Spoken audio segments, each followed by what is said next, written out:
أعوذ بالله من الشيطان الرجيم. بسم الله الرحمن الرحيم. ليس عليكم جناح أن تبتغوا فضلا من ربكم فإذا أفضتم من عرفات فاذكروا الله عند المشعر الحرام واذكروه كما هداكم وإن كنتم من قبله لمن الضالين. اس امر میں کوئی گناہ نہیں کہ تم اپنے رب کا فضل تلاش کرو، پھر جب عرفات سے لوٹو تو مشعر حرام کے پاس اللہ کا ذکر کرو، اور اس طرح ذکر کرو جس طرح کہ اس نے تم کو ہدایت کی ہے، اور یہ حقیقت ہے کہ اس سے پہلے تم لوگ پھٹکے ہوئے تھے. یہ سورہ بقرہ کی 198 نمبر کی آیت ہے. اس سے پہلے سے بھی حج اور عمرے کے احکامات بیان ہو رہے تھے. اس میں بھی اللہ تعالیٰ نے مزید حج کے متعلق باتیں بتائی ہیں، اور حج اور عمرے کے جو فرائض اور ارکان جسے کہا جاتا ہے وہ یا واجبات، اس کے بارے میں بھی جاننا بہت ضروری ہے. عمرہ جو ہوتا ہے اس کے لیے تو کوئی وقت مقرر نہیں ہے، کبھی بھی سال بھر میں کیا جا سکتا ہے، اور شرائط عمرہ جو ہے وہ تو احرام ہیں. احرام اصل میں کسے کہتے ہیں؟ احرام باندھنا جو بولتے ہیں کہ مرد کے لیے غیر سلے ہوئے کپڑے پہننا، اور عورت کے لیے ایسا کچھ نہیں ہے. جو کپڑے وہ پہلے سے پہنتی ہے سلے ہوئے کپڑے، پورا سطر ڈھانکنا اور سر کو ڈھانک لینا، یہ اس کا احرام ہے. چند امور جو اپنے اوپر جو لازم کر لیتا ہے انسان، اسے احرام کہا جاتا ہے. حالت اصل میں وہ حالت یہ ہے، اس کی دو باتیں اس کے تعلق سے ہے احرام کی. ایک تو نیت کرنا کہ میں عمرہ یا حج کرنا چاہ رہا ہوں، اور دوسرے تلبیہ پڑھنا، لبیک اللہم لبیک لبیک لا شریک لک لبیک ان الحمد والنعمت والملک لا شریک لک. یہ اللہ تعالیٰ کی حمد و ثنا بھی ہے اس میں، اور اپنے حاضر ہونے کا اقرار. یہ دو چیزوں سے احرام شروع ہو جاتا ہے. احرام صرف کپڑے پہن لینے کو احرام نہیں کہا جاتا، جیسا کہ لوگ سمجھتے ہیں بعض وقت کے جو لباس احرام کا ہوتا ہے، دو کپڑے مرد کے لیے وہ پہن لیا تو احرام شروع ہوگا. نہیں، وہ کپڑے پہننے کے بعد یہ دو کام کرنا ضروری ہے. اس لیے وہ کپڑے پہن لینے سے بھی احرام نہیں شروع ہوتا جب تک کہ آپ نیت کر کے ایک بار کم از کم تلبیہ نہ کہہ لیں، جب تک کہ احرام شروع نہیں ہوتا. اس لیے جو حاجی صاحبان یہاں سے جو جاتے ہیں حج کرنے کے لیے یا عمرہ کرنے کے لیے، تو ان کی جو میقات شروع ہوتی ہے وہ جدہ کے آنے سے پہلے شروع ہو جاتی ہے. اس سے پہلے ان کو احرام میں آ جانا ضروری ہوتا ہے.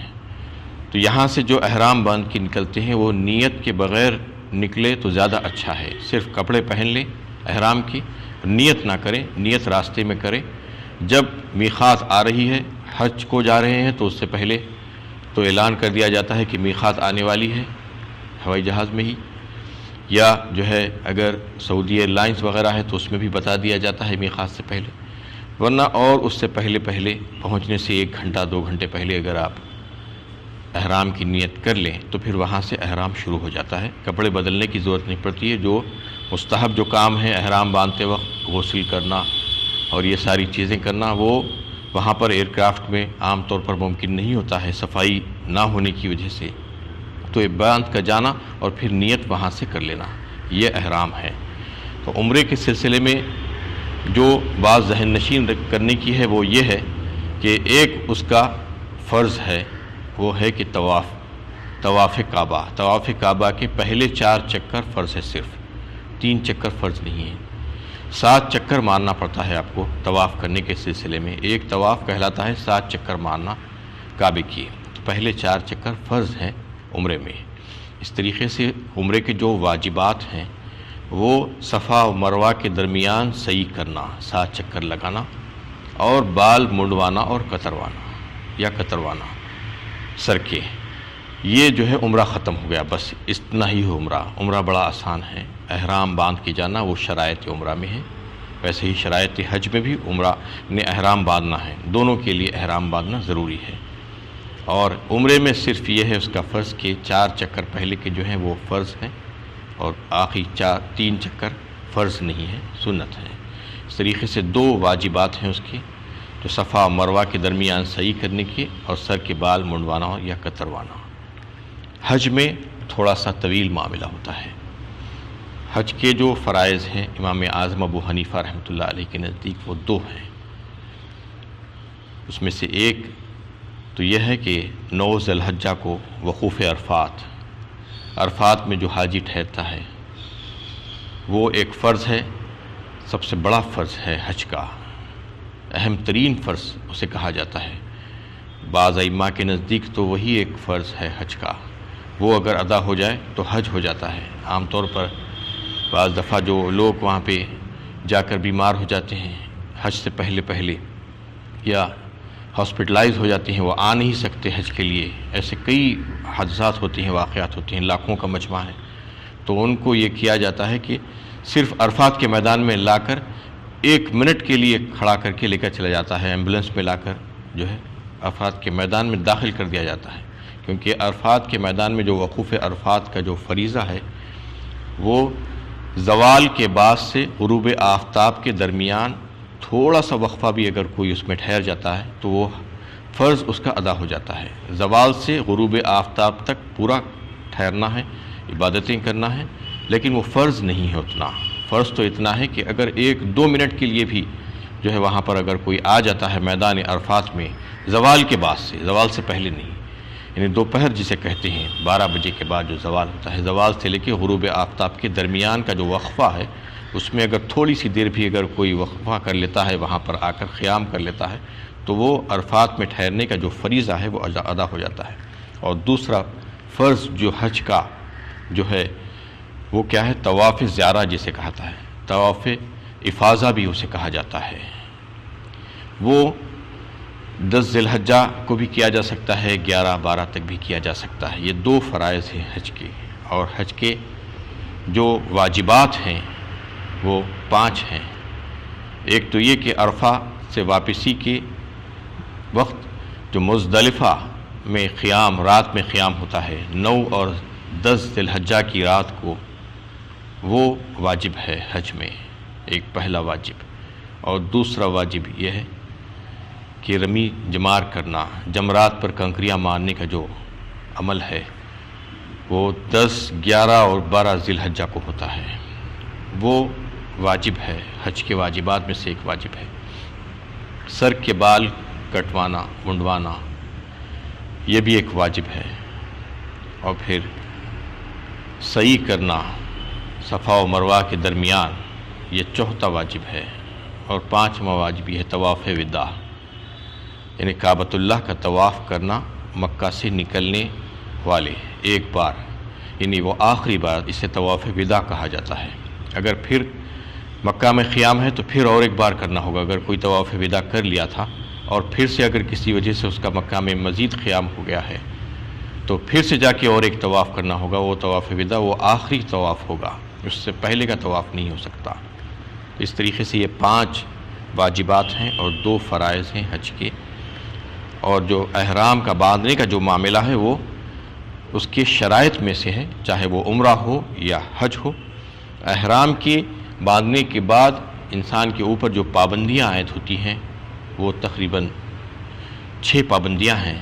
اس کی سب سے پہلی یہ ہے کہ مرد اپنی بیوی کے ساتھ مباشرت نہیں کر سکتا، جماع نہیں کر سکتا، بال یا ناخن نہیں کاٹ سکتا حالت احرام میں، خوشبو نہیں لگائی جا سکتی، عطر وغیرہ یہ کوئی چیز نہیں لگا سکتے احرام کی حالت میں، اور خشکی کے جو جانور ہیں ان کا شکار نہیں کیا جا سکتا۔ جو پانی کے جانور ہیں، مچھلی وغیرہ، اس کا شکار کیا جا سکتا ہے، خشکی کے جانور کا شکار نہیں کیا جا سکتا۔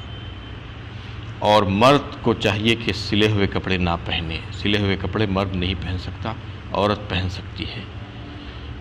اور مرد کے لیے سر اور چہرے کا کھلا رکھنا ضروری ہے، اس پر کپڑا نہیں ڈالا جا سکتا، ٹوپی وغیرہ نہیں پہن سکتی حالت احرام میں۔ سر کے بال، سر پورا اور چہرہ اس کا ہمیشہ کھلا رہنا ضروری ہے۔ عورت کے لیے امام اعظم ابو حنیفہ رحمۃ اللہ علیہ کے نزدیک صرف چہرے کا کھلا رکھنا ضروری ہے، سر تو اس کا پورا کورڈ ہوگا، جیسا نماز میں عورت جیسا کپڑا بنتی ہے اپنے سر پر اسکارف، بالکل ویسا ہی بننا ہوگا، سوائے چہرے کے، چہرے کو کھلا رکھنا ہوگا۔ اور اگر کسی طریقے سے آگے ہٹا کر کوئی کپڑا ایسا ڈالا جا سکتا ہے جو چہرے کو نہ لگ رہا ہو تو اس کی بھی اجازت ہے، لیکن چہرے کو کپڑا نہیں لگنا عورت کے بھی۔ یہ احرام کی حالت میں پابندیاں ہیں۔ اور پھر یہاں سے اس آیت میں بھی جو ہے حج کے کچھ مزید احکامات بیان ہوئے ہیں۔ سب سے پہلے یہ کہ لیس علیکم جناح ان تبتغوا فضلا من ربکم فرمایا، یعنی کوئی گناہ نہیں تمہارے لیے اس میں کہ تم اپنے رب کا فضل تلاش کرو۔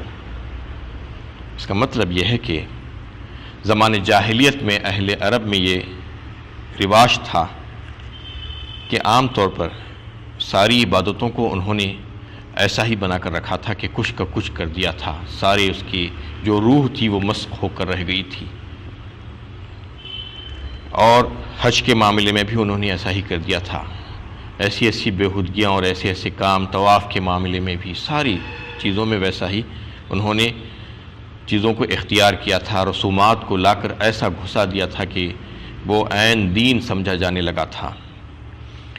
اور حج کے موقع پر جو مینا میں جو عظیم اجتماع ہوتا ہے، اس وقت وہ لوگ یہ سمجھتے تھے کہ یہ تجارت کا بہترین موقع ہے، اس میں زبردست نمائش، ایگزیبیشنز اور شوز کنڈکٹ کرتے، اور پھر اپنے جو پروڈکٹ اور اپنے جو سامان ہوتے تجارتی سامان اس کو پروموٹ کرنے کے لیے مختلف سینٹرز لگاتے، بڑے بڑے بازار لگاتے، یہ کام وہ کرتے تھے۔ لیکن جیسے اسلام آیا تو اسلام کے آنے کے بعد ان کے بہت سے جو جاہلانہ اور جو رسومات اور طور طریقے تھے اس کا خلا خما کر دیا گیا۔ صحابہ کرام رضوان اللہ تعالیٰ علیہ مجمعین جو سچے اور پکے مسلمان تھے، اللہ تعالیٰ کے احکامات کو پورے کرنے والے، رسول اللہ صلی اللہ علیہ وسلم کی ایک حکم پر لبیک کہنے والے، مرنے مٹنے والے، وہ لوگوں کو یہ خیال ہوا کہ شاید یہ بات بھی پسندیدہ نہیں ہے کہ زمانے حج میں کوئی کام کاج کیا جائے، کوئی محنت مزدوری کی جائے یا تجارت کی جائے، یہ پسندیدہ نہیں ہے، شاید یہ ان کو یہ خیال ہو رہا تھا۔ اس پر یہ آیت نازل ہوئی اور ان کو اجازت دی گئی اس میں کہ حج کے دوران تم اپنی روزی روٹی کو کمانے کے سلسلے میں اللہ کا فضل تلاش کر سکتے ہو، اس کی ممانعت نہیں ہے، محنت مزدوری اور تجارت کر سکتے ہو تم، اس کی اجازت اللہ تعالیٰ نے اس میں دے دی۔ لیکن یہ بات بھی بتا دی گئی کہ فضلا من ربکم کہہ کر، یعنی یہ نہیں ہونا چاہیے کہ تمہارا مقصد صرف تجارت ہو جائے، بس پیسہ سمیٹنا، مال سمیٹنا، ایک بہت بڑا مجمع ہے، کسی نہ کسی طریقے سے ہم اپنا کاروبار چمکا لیں گے، تجارت کر لیں گے، ایسا نہیں، بلکہ ضرورت کے تحت اگر تمہاری حج کے اخراجات میں کچھ کمی ہو رہی ہے یا تمہارے اہل و عیال کی ضرورتیں ہیں، اس کے سلسلے میں تمہیں کچھ مال چاہیے تو تم اپنا کام کر سکتے ہو، اس وقت بھی اپنی محنت مزدوری اور تجارت وغیرہ کر سکتے ہو اور پیسہ کما سکتے ہو، اس میں یہ کوئی اس میں منع نہیں ہے۔ لیکن اس بات کا لحاظ کرنا چاہیے کہ یہ مقصد اس کو نہیں بنا لینا۔ اور ایک چیز کا لحاظ اس میں ضروری ہے، فقہاء نے یہ بتایا کہ وہ جو 5 دن ہوتے ہیں حج کے، وہ 5 دن بڑی اہمیت والے دن ہوتے ہیں، وہ دنوں میں صرف عبادات اور ذکر و اذکار ہی ہونا ضروری ہے، ان دنوں میں کوئی کام کاج نہ کرنا زیادہ بہتر ہے۔ فَإِذَا أَفَضْتُم مِّنْ عَرَفَاتٍ فَاذْكُرُوا اللَّهَ عِندَ الْمَشْعَرِ الْحَرَامِ، اور پھر جب عرفات سے لوٹو تو مشعر حرام کے پاس اللہ کا ذکر کرو۔ اس میں 2 الفاظ آئے ہیں، عرفات اور مشعر حرام۔ اصل میں عرفات کہتے ہیں وہ میدان کو جہاں پر حاجی وقوف کرتے ہیں، ٹھہرتے ہیں، قیام کرتے ہیں۔ اس کا محل وقوع یہ ہے کہ مکے سے تقریباً 20 کلومیٹر کے فاصلے پر عرفات کا میدان ہے۔ سب سے پہلے مینا کی وادی آتی ہے، مینا کا میدان جہاں پر ٹینٹس لگائے جاتے ہیں، ہزاروں کی تعداد میں حاجیوں کو رکھا جاتا ہے۔ مینا کے بعد مزدلفہ کا میدان ہے، اس کے بعد عرفات کا میدان ہے، سب سے آخر میں عرفات کا میدان ہے۔ عرفات کا جو میدان ہے وہ حدود حرم سے باہر ہے، حرم میں نہیں ہے، حرم سے خارج ہے وہ۔ اور عرفات سے واپسی ہوتے ہوئے بیچ میں مزدلفہ پڑتا ہے، جو بالکل کھلا میدان ہے، جس میں کسی قسم کے کوئی ٹینٹس وغیرہ خیمے نہیں لگائے جاتی، بالکل زیر سما حاجیوں کو ٹھہرنا ہوتا ہے وہاں پر 9 اور 10 ذی الحجہ کی رات میں وہاں سے واپس ہوتے وقت۔ تو اس میں اسی کا تذکرہ ہے کہ عرفات سے واپس ہوتے وقت تم مشعر حرام کہا۔ تو عرفات جسے کہتے ہیں وہ یعنی تعارف ہے، معرفت ہے اللہ تعالیٰ سے۔ اس کا ایک مطلب یہ بھی ہے کہ اس میدان میں اللہ تعالیٰ کی معرفت حاصل ہوتی ہے بندے کو۔ وہاں پر جب حج کو جاتا ہے تو اس میں ایک مقام ہے جبل رحمت، رحمت کا پہاڑ جسے کہا جاتا ہے۔ اللہ کے نبی صلی اللہ علیہ وسلم اس کے دامن میں کھڑے ہو کر دعائیں کی تھی حج کے موقع پر۔ اور مسجد نمرہ ہے جہاں پر حج کا خطبہ دیا جاتا ہے، اور جو حج کا خطبہ سنتا ہے وہاں پر جا کر نماز پڑھتا ہے تو پھر اس کے لیے ضروری ہو جاتا ہے کہ ظہر اور عصر کی نماز ایک ساتھ پڑھے، ایک کے بعد دیگرے، دونوں کو ملا کر جمع بین الصلاتین ہوتی ہے حج کے موقع پر، جو مسجد نمرہ میں نماز پڑھتا ہے۔ جو دوسرے مقامات، عرفات کا میدان بہت بڑا ہے، کوئی دوسری جگہ پر ٹھہرے ہوئے ہیں تو ان کے لیے ضروری نہیں ہے کہ دونوں نمازوں کو ملانا، دونوں الگ الگ نمازیں پڑھنا ہے ان کو۔ لیکن جو مسجد نمرہ سے پڑھ رہے ہیں تو ان کے لیے ضروری ہے کہ دونوں نمازوں کو ملا کر پڑھنا۔ تو جبل رحمت ہے وہ مقام پر اللہ کی رحمت برستی ہوئی رہتی ہے وہ سارے میدان میں، تو اللہ تعالیٰ کی معرفت حاصل ہوتی ہے اس میں۔ تو اس کی جو باؤنڈریز ہے وہ فکس ہیں، جو اللہ تعالیٰ کی طرف سے کی گئی ہیں، وہ حرم سے الگ ہے، حرم سے خارج ہے۔ تو وہاں سے واپس آتے ہوئے مشعر حرام کے پاس ٹھہرنا اللہ تعالیٰ کا حکم ہے۔ فَاذْكُرُوا اللَّهَ عِنْدَ الْمَشْعِرِ الْحَرَامِ، ذکر کرنا اللہ تعالیٰ کے مشعر حرام میں۔ مشعر حرام اس پہاڑی کا نام ہے جو عرفات سے واپس آتے ہوئے جو پہاڑی ہے اس کے دامن میں جو علاقہ ہے اس کو مزدلفہ کہا جاتا ہے۔